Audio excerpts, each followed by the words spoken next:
di Moderna di dia? Sahur Putra. Sahur Putra. Putra kerja di rumah sakit. Di mana? Kantor. Oh, di kantoran. Ibu Yusuf sabaraha? 56 tahun. Sehat ya, Bu ya? Teh, sabaraha? Anak keberapa? Anak ketiga. Anak berapa? Kedua. Oh, kedua. Hebat ih. Ya. Sehat ya. Sehat juga ya. Semangat ya. Semangat ya. Minggu, Bu. 24 minggu. Anak keberapa? 3. Anak ketiga. Ibu mesti seneng banget nih anak banyak. Ibu anak keberapa? Aku anak pertama. Anak pertama berapa minggu? Oh iya, bismillah ya, Teteh. 5 bulan. 5 bulan. Semangat ya, Teh. Harus divaksin supaya sehat. Ibu dan bayinya sehat ya. Bismillah ya. Semangat ya. Ini ada profesor, ada prof tuh. Ada dokter unggul ya. Di mana itunya? Apa PNC-nya? Saya mau di rumah sakit Rumah sakit mana? Mitra Family. Oh, Mitra Family. Oh, Ibu di mana periksanya di dokter siapa? Hah? Oh, rumah ungu. Teteh di mana periksanya? Klinik Amanda. Oh, klinik Amanda, ya. Sehat selalu ya, dijaga. Halo, assalamualaikum. Saya warga Teluk Jambe Timur di Cidomba. Alhamdulillah hari ini divaksin, khususnya ibu hamil. Mudah-mudahan sehat. Ternyata divaksin itu mungkin awalnya takut ya, tapi setelah dicoba alhamdulillah nggak ada keluhan sama sekali. Setelah nunggu beberapa menit, 15 menit, alhamdulillah, mudah-mudahan sehat. Terima kasih. Enggak sih, sejauh ini enggak ya. Awalnya sih takut, cuman karena kan udah banyak sosialisasi, udah keluar juga kan peraturannya dari Kemenkes, ibu hamil boleh, jadi saya lebih baik divaksin aja sebelum nanti lahiran.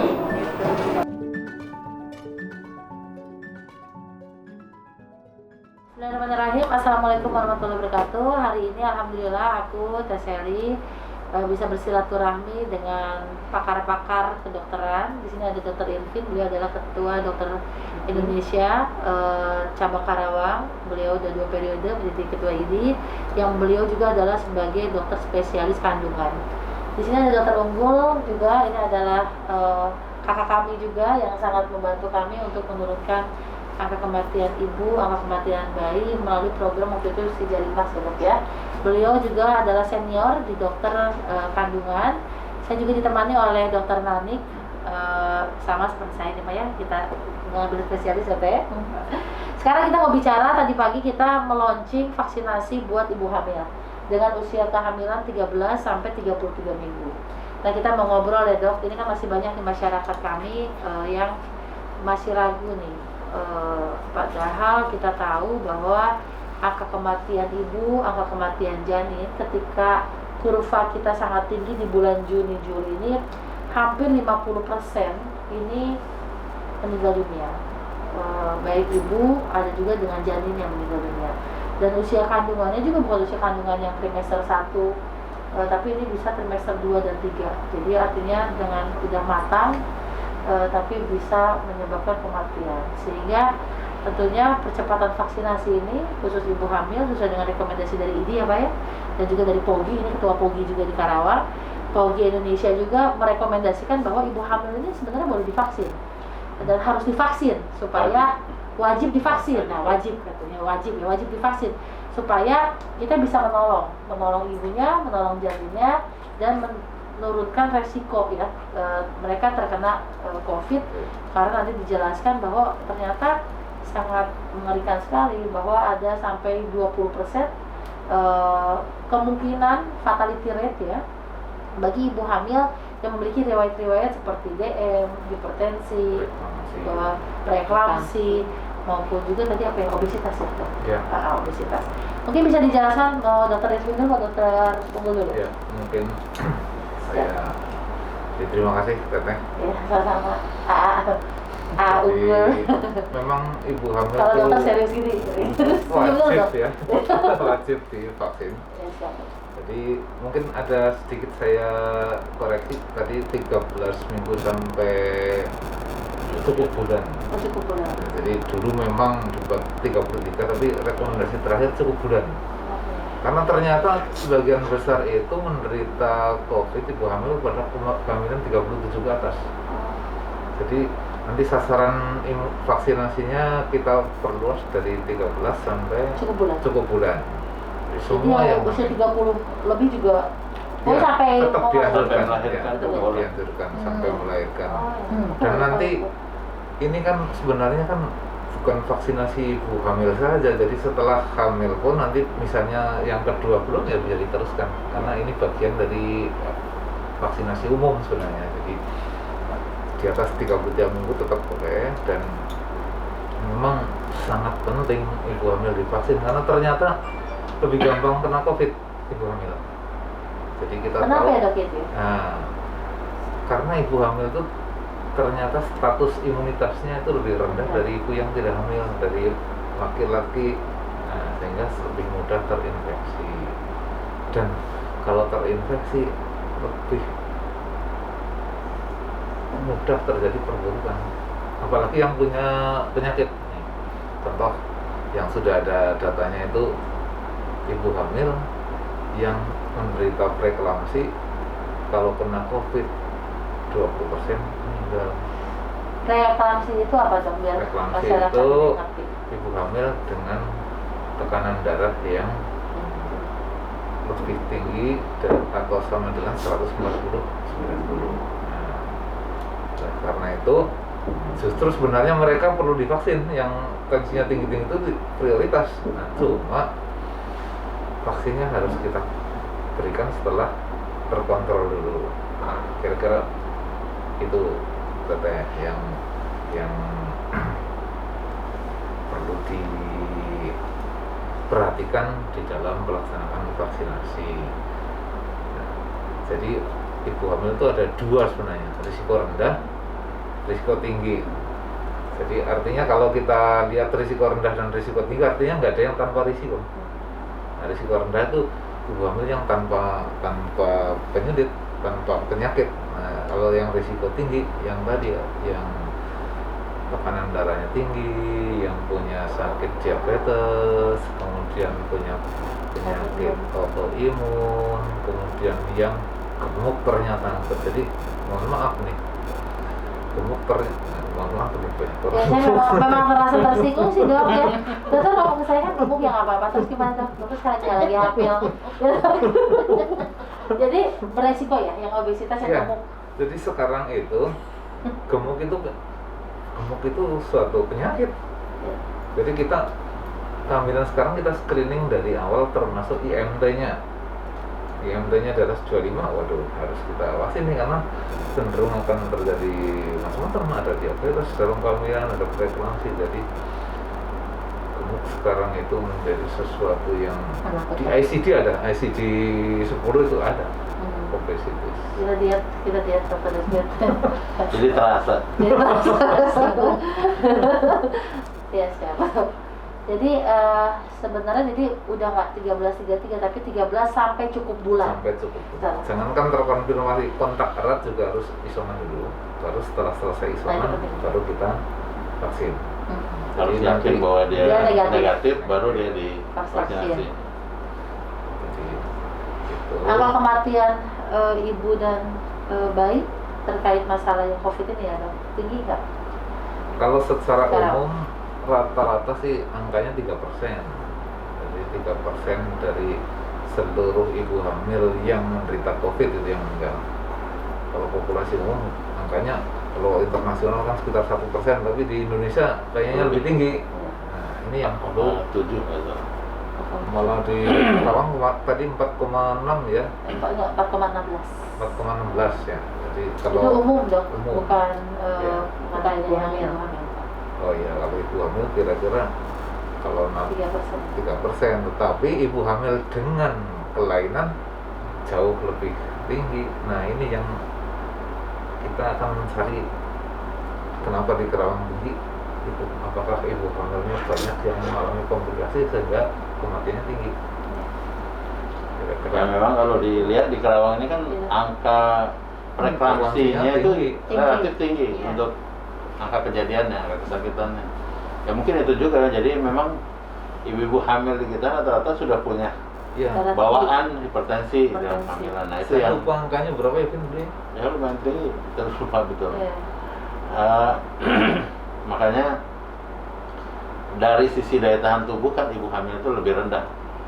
Makanya lebih mudah terinfeksi COVID. Tidak hanya COVID, apapun ibu hamil itu daya tahannya rendah dan mudah terinfeksi. Nah, makanya kalau karena COVID ini kejadian yang luar biasa, angkanya jadi menonjol. Nah, makanya semua ibu hamil dan menyusui. Nah, menyusui pun daya tahannya juga lebih rendah dibandingin orang sehat. Masa nifas itu kan masa yang termasuk masa di mana wanita itu dalam keadaan imunnya juga rendah. Jadi ibu hamil dan menyusui, kadang-kadang kita lupa ngomongnya ibu hamil aja. Padahal ibu hamil dan menyusui wajib untuk divaksinasi gitu teh. Kalau jenis vaksinnya sendiri gimana, Dok? Kalau menurut analisis dari teman-teman vaksin, kalau kita kan sekarang pakai Sinovac ya, Dok. Ya. Jadi kita pakai Sinovac karena aku berpikir kita Sinovac dulu supaya relatif hal ini kan penerimaannya sangat baik ya di Karawang. Ya. Jadi kalau AZ khususnya memang di luar ibu hamil. Sebenarnya ya rekomendasinya ada 4 vaksin yang direkomendasikan, termasuk Sinovac. Sinovac itu direkomendasikan, kemudian Moderna direkomendasikan, AstraZeneca direkomendasikan, terus satu lagi Pfizer ya. Itu semua direkomendasikan. Artinya apa? Artinya semua vaksin itu aman untuk kehamilan. Ya, semua vaksin ya. Semua jadi nggak vaksin. usah milih ya. Kalau yang penting kan dua yang perlu diperhatikan sebenarnya. Satu keamanan, karena di Karawang ini juga yang penting lagi halal atau tidak. Nah itu pertanyaannya kan. Yang jelas rekomendasinya bahwa vaksin yang beredar di kita sudah pasti Aman. satu aman berdasarkan penelitian yang walaupun masih jangka pendek, baik bagi ibu maupun bagi janin. Yang kedua, dari sisi halal ya, semua vaksin yang berada di Indonesia juga sudah dipastikan halal dari MUI. Nah, jadi saya rasa harusnya tidak ada hambatan lagi teh untuk dilakukan vaksinasi. Ya. Tapi tadi responnya sangat bagus sih, Dok. Jadi aku lihat tadi responnya bagus sekali ya. Jadi tadi ada kurang lebih 100 lebih ibu hamil datang karena mengetahui ada informasi. Tinggal nanti mungkin ke depannya bahwa seluruh ibu hamil itu memang ya harus mau dan wajib untuk divaksin. Mungkin ya, Dok. Emang yang perlu diperhatikan adalah Screening. nomor satu kita harus screening.